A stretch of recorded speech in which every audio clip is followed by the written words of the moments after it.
So hitech அகாடமியின் இணைந்திருக்கக்கூடிய அனைவருக்கும் எங்களுடைய முதற்கண் வணக்கத்தை தெரிவித்துக் கொள்கிறோம்.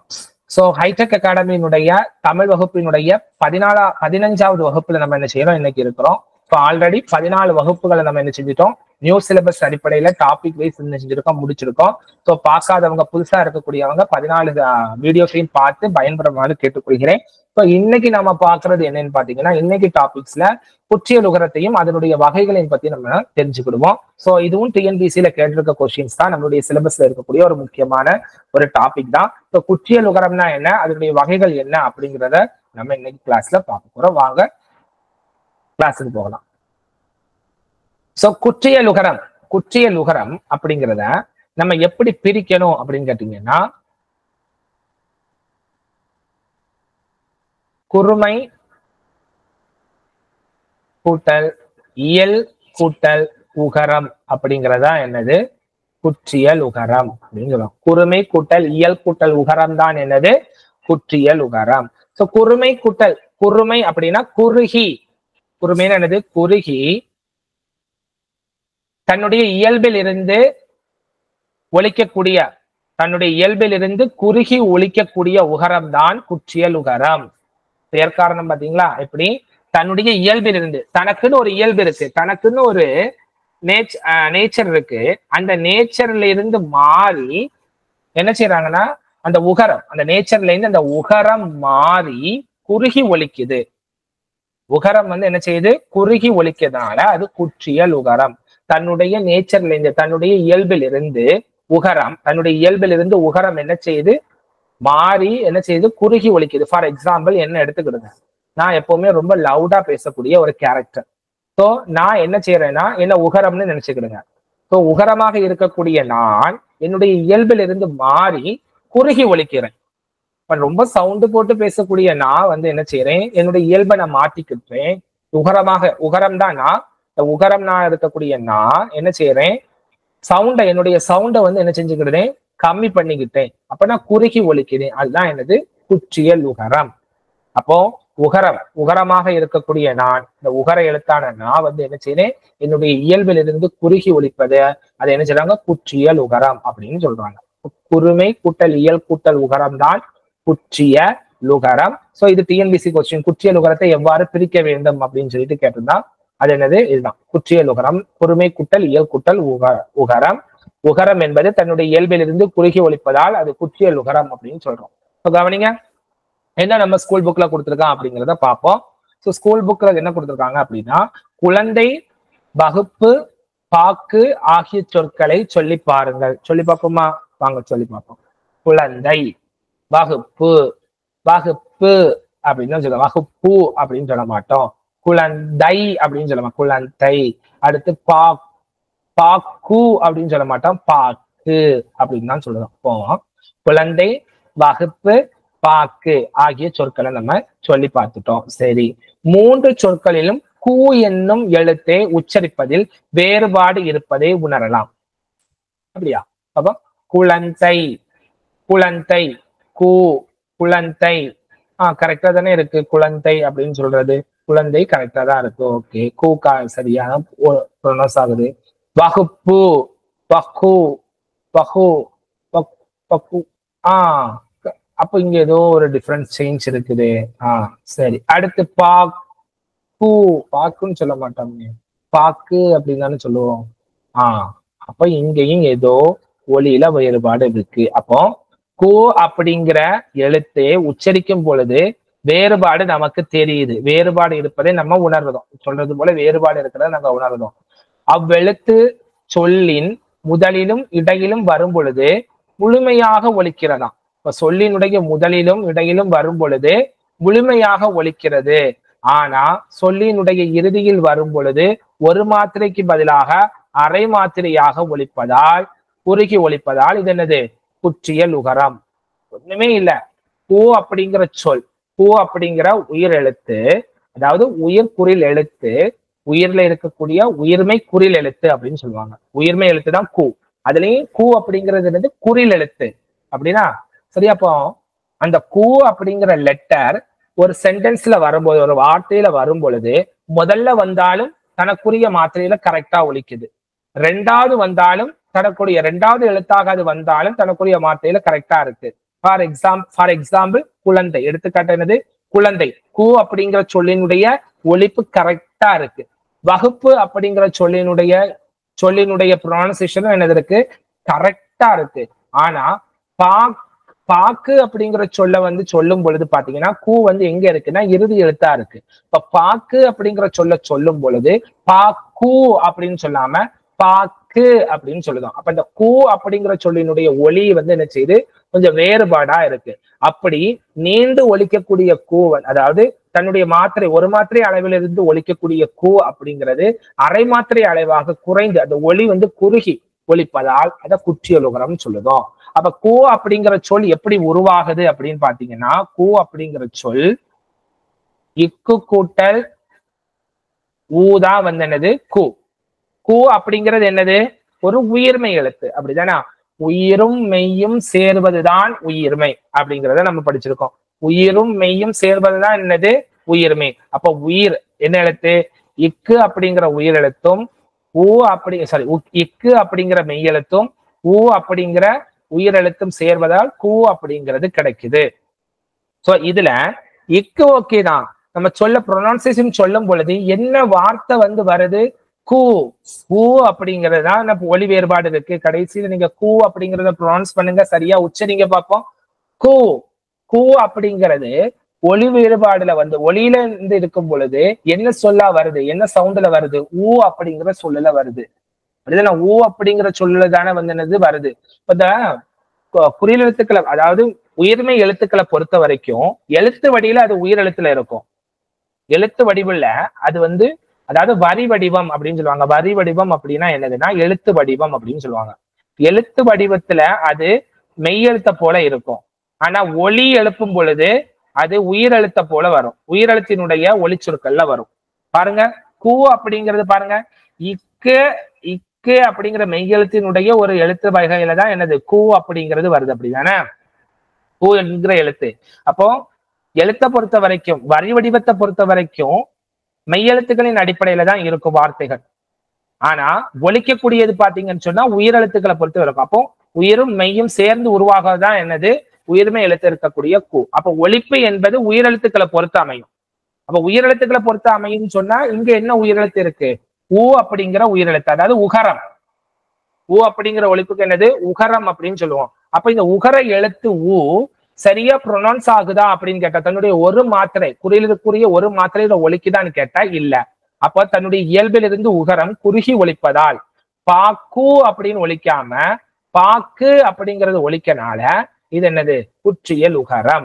அப்போ குற்றியல் உகரம். அப்ப இந்த கூ அப்படிங்கிற உயிர்மை எழுத்து சொல்லினுடைய இறுதியில் வரும் பொழுது தன்னுடைய மாத்திரையின் அளவில் இருந்து குறுகி ஒலிப்பதால் இது குற்றியல் உகரம் என்று சொல்லப்படுகிறது. கூ மட்டும்தான் இருக்கா சார் அப்படின்னு கேட்டா கிடையாது. கூ மட்டும்தான் இருக்கான்னு கிடையாது. அதான் அடுத்ததுல சொல்லியிருக்கான் பாருங்க, கு சு டு து புரு.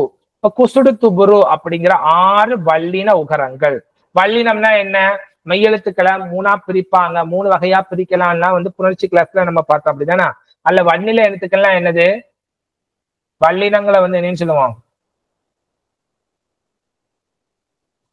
கசட தபர. கசட தபர அப்படிதானே. வல்லினம் அப்படிங்கிறது என்னது கசட தபர. அத கசட தபர அப்படிங்கிறதா என்னது வல்லின எழுத்துக்கள். இப்ப இந்த வல்லின எழுத்துக்கள் கூட உகரம் சேருது. அப்ப இக்கு கூட்டல் ஊ என்னது கு, இச்சு கூட்டல் ஊ என்னது சு, க ச ட. இட்டு கூட்டல் ஊ என்னது டு, இத்து கூட்டல் ஊ என்னது து. ஒரு மெய்யெழுத்து ஒரு உயிரெழுத்து, அது சேர்ந்தா உயிர்மை எழுத்து. அப்ப இந்த வல்லின எழுத்துக்களோடி உகரம் சேருது. ஊ அப்படிங்கிற சொல் சேரும் பொழுது இந்த வல்லின எழுத்துக்களாக இருக்கக்கூடிய இக்கு இச்சு இட்டு இத்து இப்பு இரோடி உகர எழுத்துக்கள் சேரும் பொழுது கு சு டு து பூரு என்று சொல்லக்கூடிய வல்லின உகர எழுத்துக்கள் வருகிறது. அந்த வல்லின உகர எழுத்துக்கள் சொற்களினுடைய இறுதியில் வந்தால், சொற்களின் இறுதியில் வரும் பொழுது ஒரு மாத்திரைக்கு பதிலாக அரை மாத்திரை அளவாக குறைந்து ஒலிக்கிறது. எனவே இதனை குற்றியல் உகரம் என்று கூறுவர். புரிஞ்சுதா? சொல்லது புரிஞ்சுதா? அதாவது குறில் நெடில் அப்படிங்கிறது உனக்கு தெரிஞ்சிடும். குறுகி ஒலிக்கப்படுகிறது குறில், நீண்டு ஒலிக்கப்படுவது நெடில். குறிலுக்கு மாத்திரை எவ்வளவுன்னு கேட்டா ஒரு மாத்திரை, நெடிலுக்கு மாத்திரை எவ்வளவுன்னு கேட்டீங்கன்னா 2 மாத்திரை நெடில் சொற்களுக்கு. இப்போ உயிரெழுத்துக்களை இருக்கக்கூடிய ஆவையும் ஆயையும் வச்சே பார்ப்போமே. இப்ப ஆ அப்படிங்கிற சொல் இருக்கு, இன்னொன்னு ஆ அப்படிங்கிற சொல் இருக்கு. ஆ அப்படிங்கிறதுக்கு ஒரு மாத்திரை, ஆ ஒலிக்கிறதுக்கு 1 செகண்ட் தான் ஆகுது. ஆ அப்படிங்கிற சொல்லு ஒலிக்கிறதுக்கு உனக்கு 2 செகண்ட் எடுக்குது. ஆ, புரியுதா? சோ ஆ அப்படிங்கிற குறில் எழுத்து ஒலிக்க 1 மாத்திரை, ஆ அப்படிங்கிற நெடில் எழுத்து ஒலிக்கிறதுக்கு 2 மாத்திரை. இப்படி சொல்றதுதான் என்னது மாத்திரை அளவு.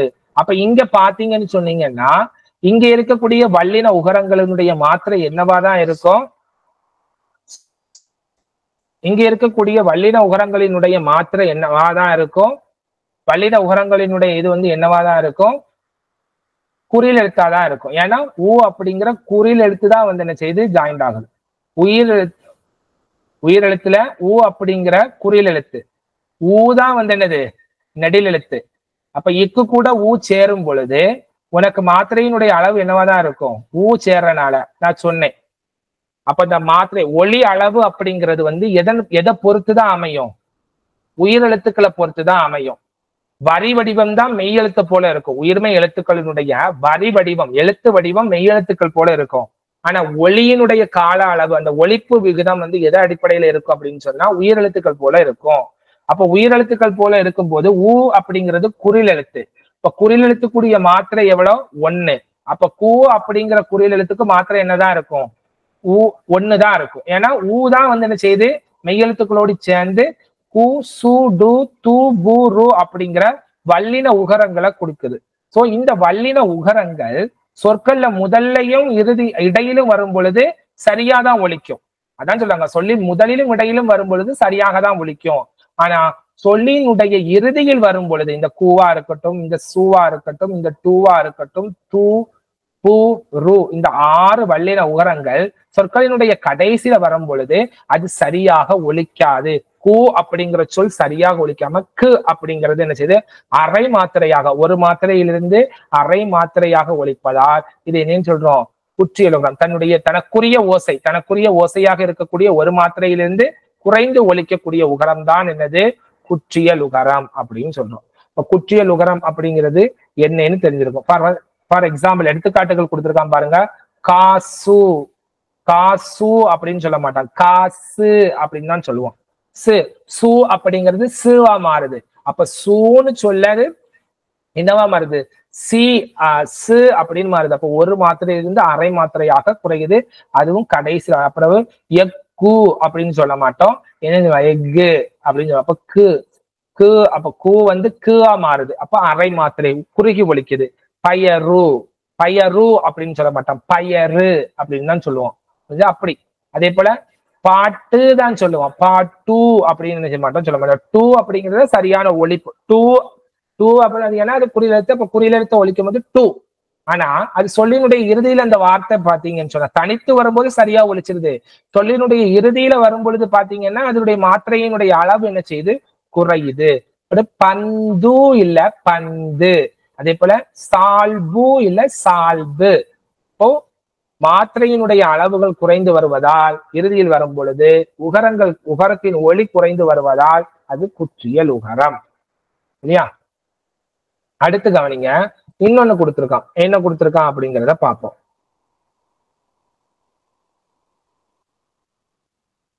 தனிக்குறில் எழுத்தே தனிக்குறில்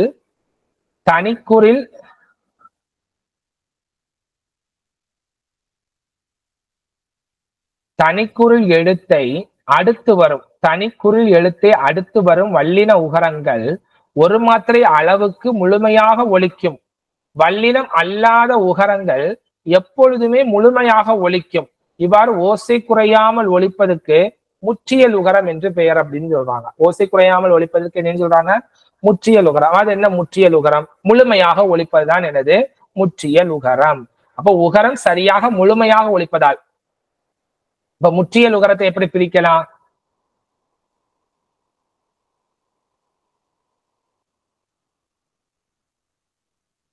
முற்றியல் உகரத்தை பத்தி பார்ப்போம். குற்றியல் உகரத்தை பத்தி பார்த்துட்டோம். முற்றியல் உகரம் அப்படிங்கிறது என்னன்னு பார்ப்போம். இப்ப முற்றியல் உகரத்தை எப்படி பிரிக்கலாம் அப்படின்னு பாத்தீங்கன்னா, முழுமை கூட்டல் இயல் கூட்டல் உகரம் அப்படின்னா என்னது? முற்றியல் உகரம். முழுமை கூட்டல் இயல் கூட்டல் உகரம். முழுமையாக தன்னுடைய இயல்பில் உகரம் முழுமையாக இருந்து ஒலிப்பதால் அது என்னது? முற்றியல் உகரம். உகரம் சரியா ஒலிக்குது. ஒலியினுடைய அளவு ஒரு மாத்திரைனா ஒரு மாத்திரை அளவு ஒலிக்குது. அதாவது என்னது? முற்றிய லுகரம் அப்படின்னு நினைச்சாங்க சொல்றாங்க. அப்ப உகரமாக இருக்கக்கூடிய நான் என்னுடைய இயல்புல சவுண்டு போடக்கூடியவனா என்னுடைய சவுண்டை கரெக்டா என்னுடைய தன்மை மாறாம போடுறேன். ஒரு மாத்திரை தான் போட்டுட்டு நான் சவுண்டு போடுவேன்னா ஒரு மாத்திரையை போட்டுட்டு சவுண்டு போடுற அளவுக்கு நான் என்ன செய்ய சவுண்டு போடுதேன். அப்ப அது என்னது?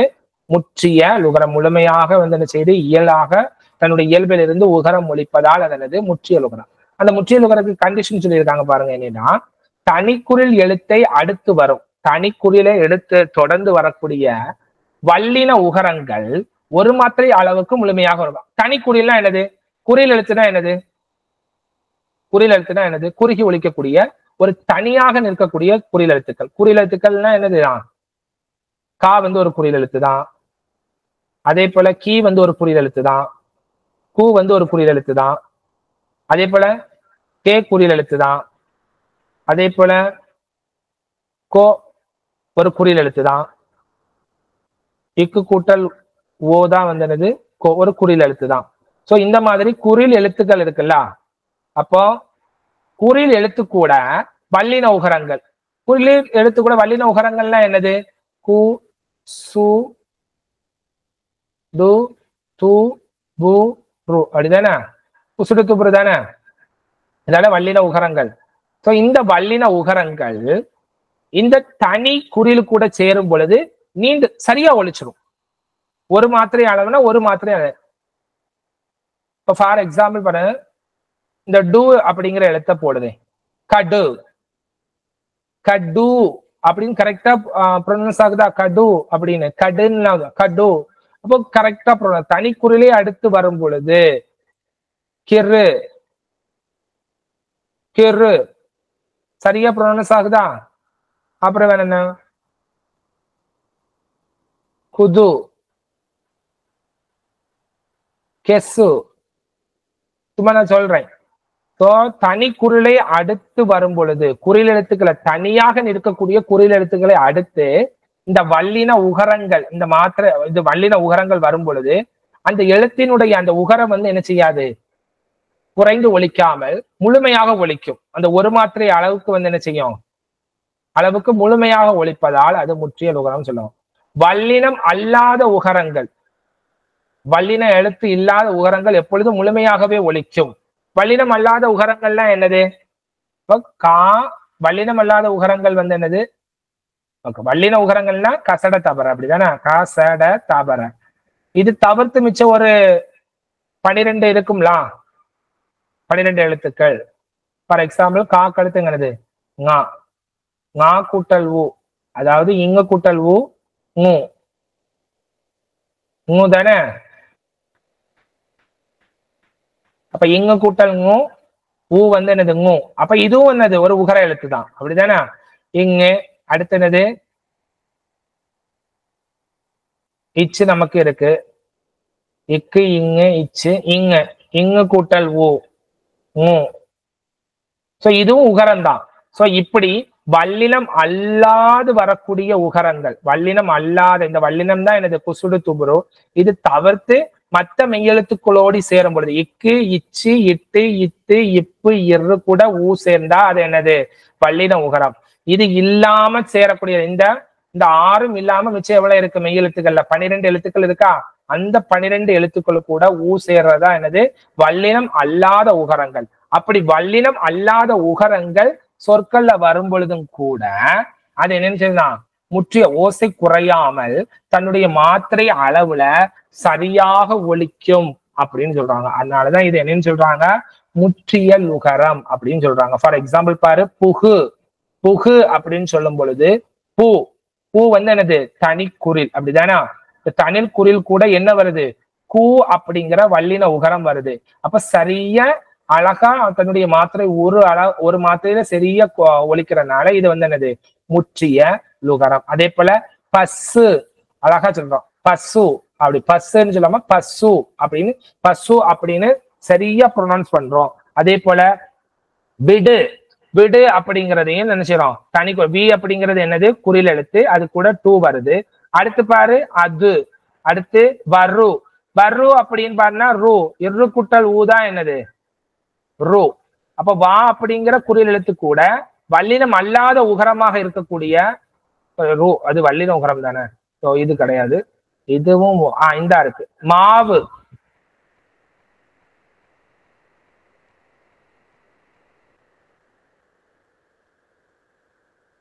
வல்லினம் அல்லாத உகரங்கள் எப்பொழுதும் இப்ப மாவு அப்படிங்கிற சொல்ல எடுத்துக்கிட்டீங்கன்னு சொன்னா, மாவு அப்படிங்கிற சொல்ல எடுக்கும் பொழுது மாவு, இப்ப மா பாத்தீங்கன்னா ஊ அப்படிங்கிற உகரம் வருது. இப்ப ஊ அப்படிங்கிற உகரம் இது தனிக்குறில் எடுத்து வரணுமான்னு கேட்டானா கிடையாது. நெடில் எழுத்தும் என்ன செய்யலாம்? சேர்ந்து வரலாம். நெடில் எழுத்தும் என்ன செய்யலாம்? சேர்ந்து வரலாம். எதுக்கு? வல்லினம் அல்லாத உகரங்கள் வரும் பொழுது. வல்லினம் அல்லாத உகரங்கள் வரும் பொழுது நெடில் எழுத்தில் சேர்ந்து வரலாம். ஆனா வல்லின உகரங்கள் வரும் பொழுது அதுக்கு முன்னாடி என்னதான் இருக்கணும்? குறில் எழுத்து தான் இருக்கணும். என்ன இருக்கக்கூடாது? நெடில் எழுத்து இருக்கக்கூடாது. நெடில் எழுத்து இருந்துச்சுன்னா தனக்குரிய மாத்திரையின் அளவுல வந்து என்ன செய்யாது? அது ஒலிக்காது, குறைந்துதான் வரும். ஆனா தனிக்குறில் எழுத்துக்கள் வந்துச்சுன்னு சொன்னா தன்னுடைய மாத்திரையின் அளவுல வந்து என்ன செய்யும்? நின்று சரியா ஒலிக்கும். ஆனா வல்லினம் அல்லாத உகரங்களுக்கு அப்படி கிடையாது. குறில் எழுத்தும் வரலாம், முதல் எழுத்தாக குறில் எழுத்து தனி குறில் எழுத்தும் வரலாம், அடுத்து தனி நெடில் எழுத்தும் கூட என்ன செய்யலாம்? வரலாம். அது கூட வந்து வல்லின உகரங்கள், மற்ற வல்லின உகரங்கள் சேரும் பொழுது தன்னுடைய மாத்திரையினுடைய அளவை சரியாக என்ன செய்யும்? ஒலிக்கும். புரிஞ்சுதா புரியலையா? சோ மாவு அப்படிங்கிற சொல் மா அப்படிங்கிற நெடில் எழுத்து கூட ஊ அப்படிங்கிற வல்லின உகரம் அல்லாத இது வந்து உகரம் வந்திருக்கனால இது என்னது? முற்றியல் உகரம். அப்புறம் ஏழு அப்படிங்கறது பாரு, ஏ அப்படிங்கிறது தனி நெடில் எழுத்து தான். அந்த நெடில் எழுத்து கூட லூ வந்திருக்கு. இல்லு கூட்டல் ஊதான் வந்து என்னது? லூ. அப்போ உகரமாக இருக்கக்கூடிய லூ வந்திருக்கு. அப்ப ஏழு அப்படின்னு சரியா ஒரு மாத்திரை அளவுக்கு வந்து என்ன செய்யுது? ப்ரொனவுன்ஸ் ஆகுது. மாத்திரையினுடைய அளவு வந்து என்ன செய்யல? ஒலி அளவு வந்து என்ன செய்யல? குறையல. சோ அதனால இது என்னது? முற்றிய லுகரம் அப்படின்னு சொல்றாங்க. புரியுதா? அடுத்து தெரிந்து கொள்வோம்ல சொல்றாங்க. என்ன சொல்லியிருக்காங்க அப்படிங்கிறத ரைட்டா கொஞ்சம் ரீகால் பண்ணிடுவோம். தமிழில் எழுத்துக்களை குறிப்பிடுவதற்கு கரம், அடுத்தது கால், அடுத்து காரம், கேனம் ஆகிய எழுத்துக்கள் சாரிகைகளாக பயன்படுத்தப்படுகின்றது. அப்ப குறில் எழுத்துக்கள் குறிக்க கரம் அப்படிங்கிறது அகரம், இகரம், உகரம், அப்புறம் வந்து என்னது? ககரம், மகரம் அப்படின்னு சொல்றாங்க. நெடில் எழுத்த குறிக்கும் போது ஐகான், கான் வார்த்தை என்ன செய்து வருது? ஐகான், அவுகான். ஐ அப்படிங்கிறது நெடில் எழுத்து. அதே போல அவ் அப்படிங்கிறது என்னது? நெடில் எழுத்து. அதே போல குறில் நெடில் எழுத்துக்களை குறிக்க, குறிலும் நெடிலும் எழுத்துக்களை குறிக்கக்கூடிய சொற்களுக்கு காரம் அப்படின்னு, மகாரம், ஏகாரம், அடுத்து ஐகாரம், அவுகாரம். குறிலும் நெடிகளும் இருக்கக்கூடிய ரெண்டு எழுத்துக்களையும் குறிப்பதற்காக. ஆயுத எழுத்தை குறிக்கிறது அக்கேனம், ரொம்ப இம்பார்ட்டன்ட். ஆயுத எழுத்தை குறிக்கக்கூடியது என்னது? அக்கேனம், அக்கு, அக்கு. அக்கு தான் என்னது? ஆயுத எழுத்து. ஒரே ஒரு ஆயுத எழுத்து தான் இருக்கு, அது என்னது? அக்கு. ஞாபகம் வச்சுக்கோங்க, ஒரே ஒரு ஆயுத எழுத்து தான் இருக்கு, அது என்னது? அக்கு அப்படிங்கிறத ஞாபகம் வச்சுக்கிடுங்க. சோ இப்படி முற்றிய லுகரத்தை பத்தி இன்னும் நமக்கு உங்களுக்கு தெரிஞ்சுக்கிடணும் ஆர்வமா இருக்கு. இதே போல குற்றிய லுகரம், முற்றிய லுகரம், அடுத்து வரக்கூடிய பல லுகரங்களை பத்தி உங்களுக்கு உகரங்களை பத்தியும் ஐகாரம் அவுகாரங்களை பத்தி எல்லாம் தெரிஞ்சுக்கிடணும், வித் கிளியர் எக்ஸ்பிளனேஷனோட தெரிஞ்சுக்கிடணும் அப்படின்னு சொன்னா நம்முடைய ஹைடெக் அகாடமியை கான்டாக்ட் பண்ணுங்க. ஸோ ஹைடெக் அகாடமியை பொறுத்த வரைக்கும் ஆன்லைன் அண்ட் ஆஃப்லைன் கிளாஸஸ் நம்ம டிஎன்பிசி சார்பாக எடுத்துட்டு இருக்கோம். ஸோ டிஎன்பிசிஸை பொறுத்த வரைக்கும் நியூ சிலபஸ் பேசிஸின் அடிப்படையில தான் நம்ம என்னது கிளாஸஸ் வந்து எடுத்துட்டு இருக்கோம். So online and offline classes ரெண்டுமே நம்மள்ட்ட வந்து அவைலபிளா இருக்கு. ஆன்லைன் கிளாஸஸை பொறுத்த வரைக்கும் டெய்லியுமே 2 hours வந்து நம்ம என்ன செய்யறோம், ஈவினிங் 6:30 to 8:30 நம்ம கிளாஸஸ் ப்ரொவைட் பண்ணிட்டு இருக்கோம். ஆஃப்லைன் கிளாஸஸ் பொறுத்த வரைக்கும் நம்முடைய அகாடமியினுடைய ஹெட் பிரான்ச்சாக இருக்கக்கூடிய சென்னையில வந்து ஆஃப்லைன் கிளாஸஸ் இருக்கு. எக்ஸ்பர்ட்டான ஸ்டாஃப்ஸை வச்சுதான் நம்ம என்ன செஞ்சுட்டு இருக்கோம், ரொம்ப கிளியரா ரொம்ப குவாலிட்டியான எஜுகேஷனை வந்து நம்ம செஞ்சுட்டு இருக்கோம், கொடுத்துட்டு இருக்கோம். நீங்க வந்து பார்த்தாலே தெரியும் நம்மளுடைய அப்ரோச் எப்படி இருக்கும் அப்படிங்கிறதையும், நம்மளுடைய ஸ்டடி சூழ்நிலைகள் எப்படி இருக்கும் அப்படிங்கிறதையும் நீங்க வந்து பார்த்து நேர்ல பார்த்து தெரிஞ்சுக்கிடுங்க. அண்ட் பிளஸ் மோர் ஓவர் நம்ம டிஎன்பிசியினுடைய புது சிலபஸ் ஸ்டாண்டர்ட் அடிப்படையில 14க்கும் மேற்பட்ட புத்தகங்களை போட்டிருக்கோம். குறிப்பா தமிழுக்கு பாத்தீங்கன்னு சொன்னா 3 புத்தகங்களை வந்து நியூ சிலபஸ் பேசிஸ் அடிப்படையில போட்டிருக்கோம். ஸோ தமிழை பத்தி படிச்சுக்கிடணும், தெரிஞ்சுக்கிடணும், தமிழ் அறிவை வளர்த்துக்கிடணும்னா நம்ம அகாடமியினுடைய புக்கை வாங்கி படிங்க. வெற்றியாளர்களாக இந்த அகாடமியோடு சேர்ந்து பயணித்து வெற்றி பெறதுக்கு வாழ்த்துக்கள், சாதனையாளர்களாக வருவதற்கும் வாழ்த்துக்கள். ஸோ இன்னைக்கு என்னுடைய வகுப்பை வந்து நான் முடிச்சுக்கிடுவேன். நன்றி.